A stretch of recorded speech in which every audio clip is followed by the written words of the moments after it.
Welcome to Alchemize Yourself Tarot.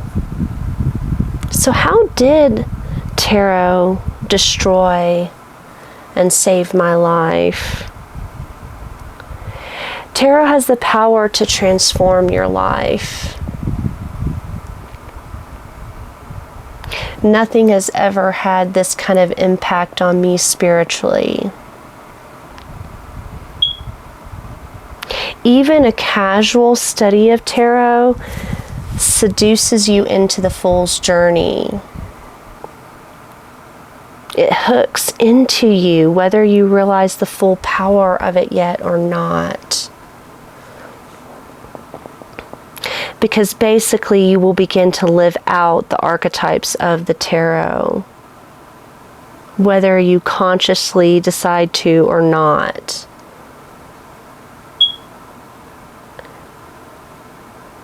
Tarot is both a casual and a sacred tool of initiation, and often the two get confused. The line gets blurred because tarot has the ability to create hope while also destroying it.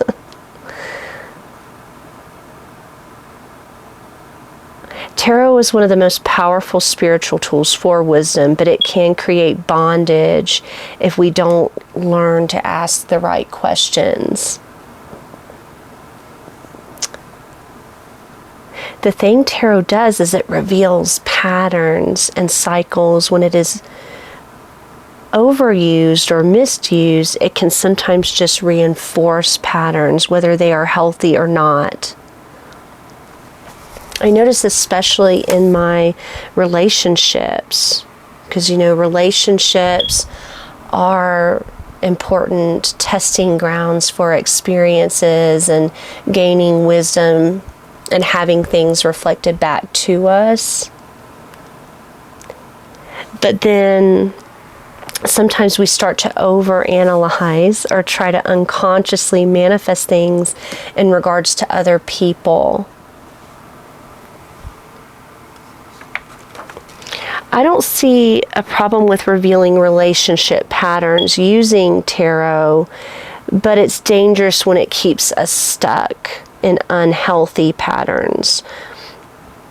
Also, it can create assumptions and projections about the behaviors of others, and I personally stayed in unhealthy, unrequited love dynamics for a long time, while at the same time being spiritually initiated onto the Fool's journey with the cards. I realized I was using the tool all wrong, projecting everything inside of me outward.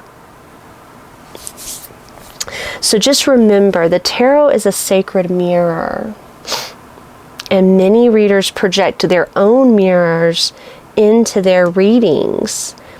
This is unavoidable. You're going to always have a little bit of nuances when it comes to people's personal experiences. That's why tarot is such a powerful system, though. The system itself works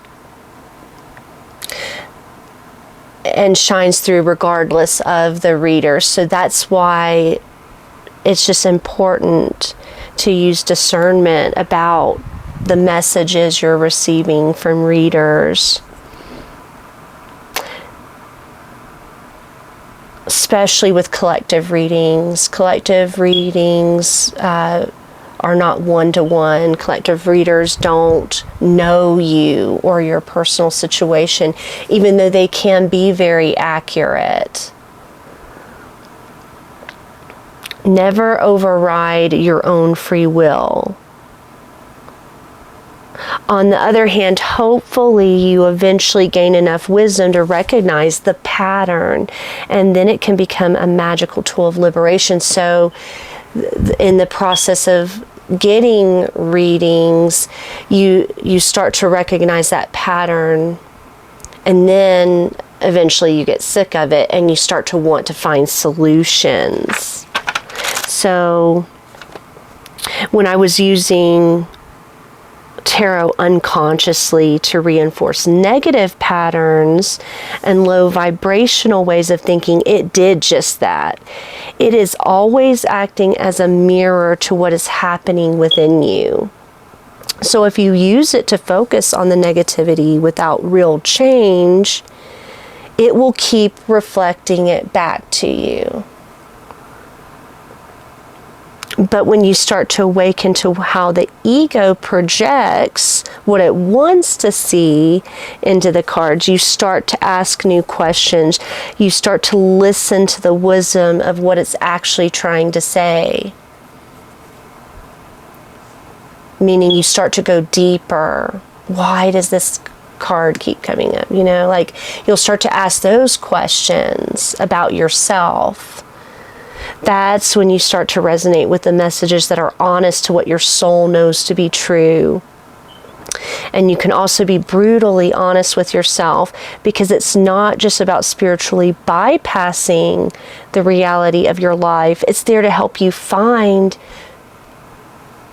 ways to transform, ways to use your pain and your problems for inner transformation, learning lessons, finding solutions.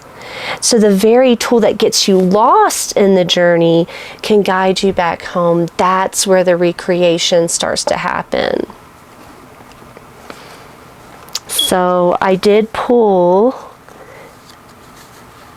a spread here with breaking down what is breaking down and what is being created, what is sparking whatever you're wanting to create, because the tarot can help you create great things in your life. Like I said, it's probably one of the most important tools I've ever used for my own personal growth. But it's really about the kinds of questions you ask it, like being willing to go deeper. So what is the spark? What is sparking the creation spirit? What is the spark of creation? What is trying to be born through you right now? The Ten of Cups in the reverse. I think unhappiness triggers creation. Eventually you become so discontent with your life circumstances that you start to want to fix and change it. And I'm not saying you should go around just being unhappy or ungrateful, but sometimes stress and emotional overwhelm. This is Mars and Pisces. That's emotional overwhelm to me. And many times when you're in an unhappy relationship, home life, whatever your circumstances are, you have to acknowledge that there are things that you want to be better. You want, there's this illusion that you're getting your needs met. Many of you want to financially elevate, and you're trying to figure out how to have better reciprocity, being able to receive abundance. And a lot of times abundance, you open yourself to receiving abundance when you start to switch your perspective on your life circumstances. So what you may feel a lot of ingratitude for, discontent for, that could be a way to shift your mindset so you open yourself up, because the cracks forming is you can't hold on so tightly. Many of you may feel like you're in survival mode. So it's like, how do you open up your creative spirit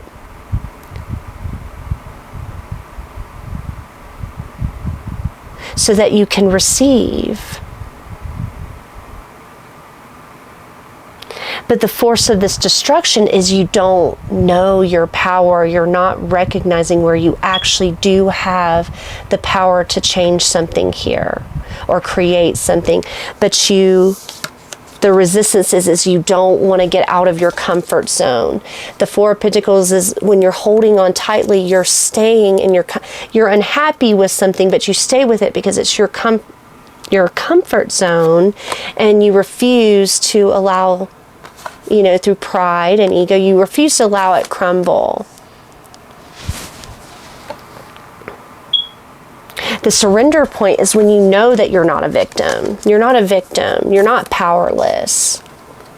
You can make changes. They may be small, simple changes, but you can change your life. You are not a victim. It's not somebody else's fault. So it's about radical accountability. Taking stock of your resources, utilizing what you have to change your situation.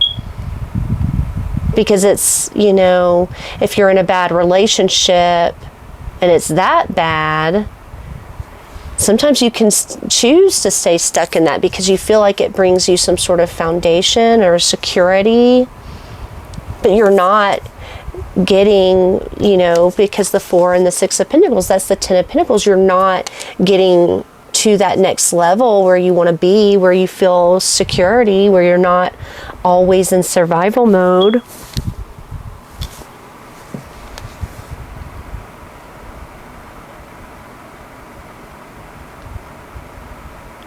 So the surrender point is saying that you are not the victim of your circumstance. You are meant to step into your power, and you have to align with the present, utilizing the tools that you have in the present moment. And the void is that you are ending something. You're already going through this transformation with the Death card. You are already in the process of being reborn. You're coming out of the birth canal, I'm getting. So the Hanged Man comes before the Death card, right? You're suspended, right? That's like, being suspended upside down in the birth canal. But the Death card is actually you being born again. So you are in the process of this transformation. So it could be that everything's being reconfigured for you right now when you're sleeping, and maybe on an unconscious level. Because I'm getting what's being rearranged behind the scenes is this Four of Swords, this be at peace, Also, this is about learning how to visualize, because with the Magician, the power of the Magician is you have the resource.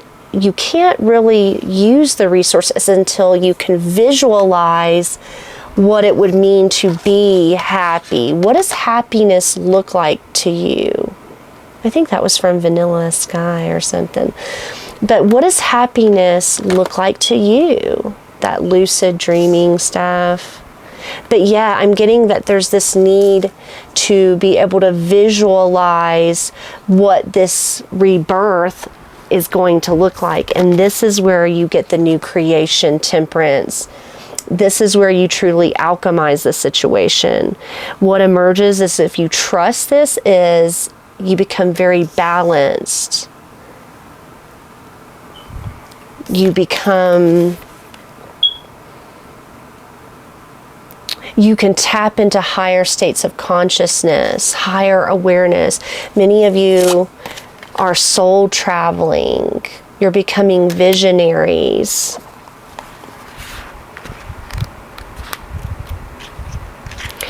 Yes, soul travel is the exploration of the inner and the outer worlds, which gives rise to greater awareness. Yeah, so within, so without. The Magician. Whatever's going, you have to figure out what's going on within before you can manifest without, being this very balanced being, a wiser being. That's really the spark of the Magician. when you change what's going on within, you can start making changes in the external world. Soul travel is moving beyond the human body and experiencing inner and outer worlds through expanded states of consciousness. It is key to seeing the bigger picture of life. Yeah, this is everything that's unfolding here. Your soul, through consciousness, can train for the trials, lessons, and tribulation of Earth's reality. Lessons that build confidence and understanding. Yeah, because right now, the reality of the earth is kind of restricted, right? Four of Pentacles, you're feeling like you're just barely hanging on. You're not getting enough.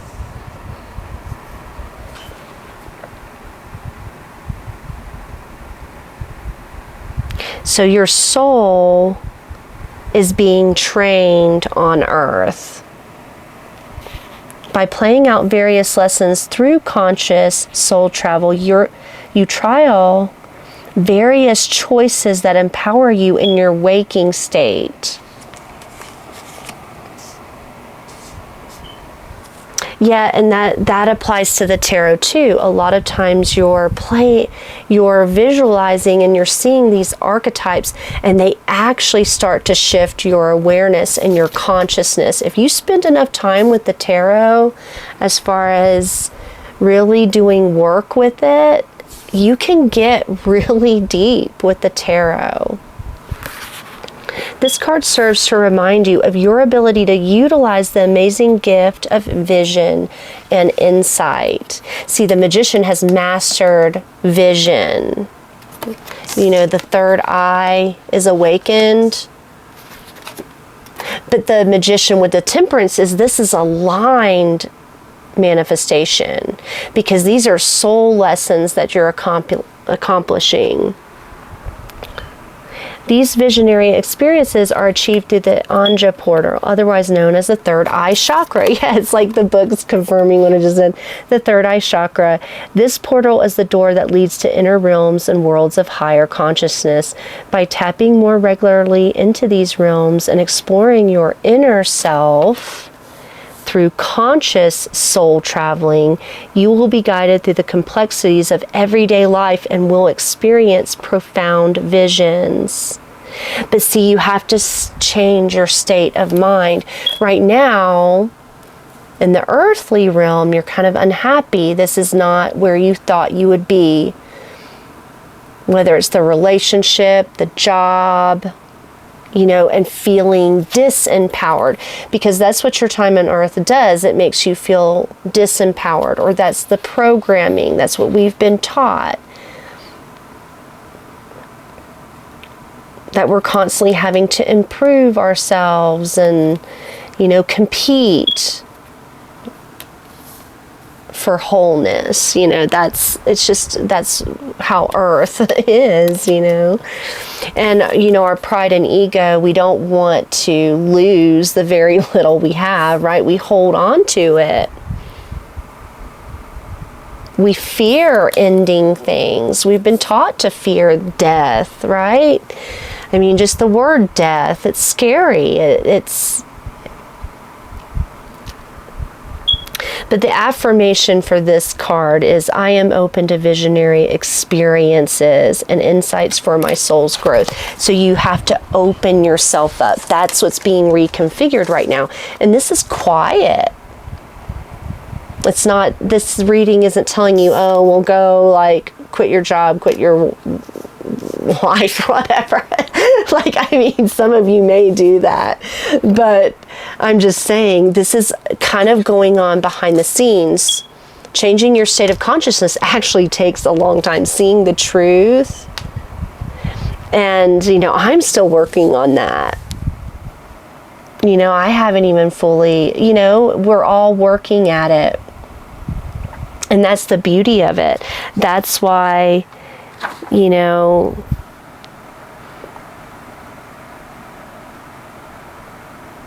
the card, it can be a very special process when you start to have those sudden insights. So, You know, if something is collapsing in your life right now, this is a transformation. This is fueling some sort of rebirth for you.